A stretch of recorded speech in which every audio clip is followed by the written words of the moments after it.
Have you ever wondered what the term bulky really means? Let's dive into the definition and usage of this interesting word.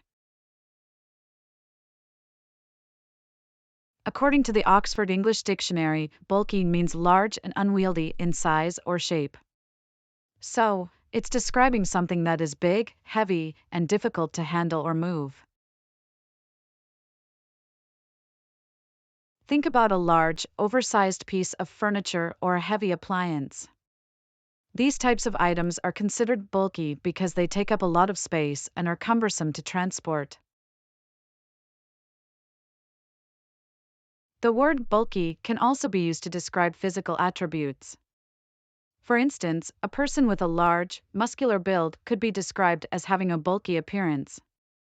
So, in summary, bulky refers to something that is big, heavy, and difficult to handle or move. It's a descriptive term that can be applied to both physical objects and people. Hopefully, this gives you a better understanding of the meaning of bulky.